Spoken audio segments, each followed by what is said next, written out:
पतिव्रता पत्नी कहकर वह घर से निकल गया। सुशीला पुए और खीर बनाने में जुट गई। जब पुए और खीर तैयार हो गए तो उसकी खुशबू से सुशीला के मुंह से लार टपकने लगी। मगर उसका पति घर पर नहीं था, इसलिए वह दरवाजे पर बैठकर उसकी प्रतीक्षा करने लगी।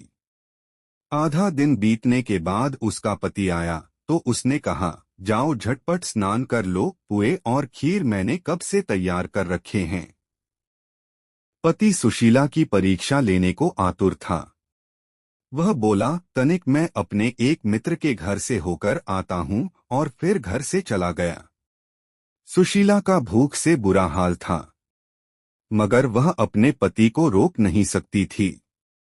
वह फिर उसकी प्रतीक्षा में बैठ गई। उसका पति शाम को वापस आया तो सुशीला बोली, अब झटपट नहा लो, सुबह से पुए और खीर बनाकर रखी है, कब खाओगे। पति कुछ देर थका होने का बहाना कर आनाकानी करता रहा, किंतु सुशीला के बार बार जोर डालने पर वह लोटा, बाल्टी और रस्सी लेकर कुएं पर स्नान करने चला गया। सुशीला प्रसन्न थी कि अब उसे पुए और खीर खाने को मिलेगी। कुछ देर बाद उसे पति के पैरों की आहट सुनाई पड़ी और उसका हृदय पुए और खीर के बारे में सोचकर प्रफुल्लित हो उठा। किंतु तभी घर के देहरी पर उसके पति का पैर फिसला और वह गिर पड़ा। सुशीला दौड़कर उसके पास गई और उसे उठाने का प्रयास करने लगी। उसका पति चारों खाने चित्त था, उसकी आंखें फैल चुकी थी। कुछ ही देर में सुशीला को समझ आ गया कि अब उसका पति नहीं रहा।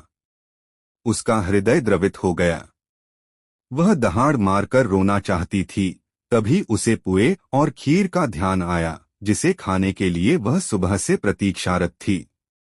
उसने सोचा कि पति तो जीवित नहीं, रोने धोने से भी जीवित न हो पाएंगे, पड़ोसी अवश्य जुट जाएंगे, फिर पुए और खीर खाने का अवसर प्राप्त नहीं हो पाएगा। इसलिए ऐसा करती हूँ कि पहले पुए और खीर खा लेती हूँ, फिर रोना धोना करूंगी। यह विचार आते ही वह झटपट रसोई घर में गई और पुए और खीर उड़ाने लगी। उसका पति वास्तव में मरा नहीं था, बल्कि उसकी परीक्षा ले रहा था। वह चुपके चुपके सुशीला को देखता रहा। मन भरकर खाने के बाद सुशीला मुंह धोकर लंबा सा चूंघट ओढ़कर पति के पास गई और उसे सीने से लगाकर दहाड़ मारकर रोने लगी।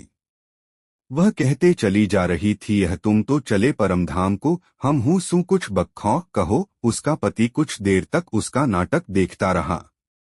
फिर अगली बार जब सुशीला ने कहा, तुम तो चले परमधाम को, हम हूँ तू कुछ बख्खौ कहो, तो पति ने उत्तर दिया, खीर सड़ोपा करी तो पोनू को तो चक्खौ। यह सुनकर सुशीला हक्की बक्की रह गई। उसे समझ आ गया कि उसका पति जीवित है और मरने का नाटक कर रहा है। उसके बाद उसने लज्जा से सिर झुका लिया और सोचने लगी कि क्यों मैंने अपनी जिह्वा पर नियंत्रण नहीं रखा। किंतु अब उसके पतिधर्म की पोल खुल चुकी थी। उस दिन के बाद से उसने कभी अपने पतिव्रता होने का ढोल नहीं पीटा। धन्यवाद पूरा वीडियो देखने के लिए। अगर आपको ये वीडियो अच्छा लगा हो तो प्लीज इसको लाइक करें और चैनल को सब्सक्राइब करें।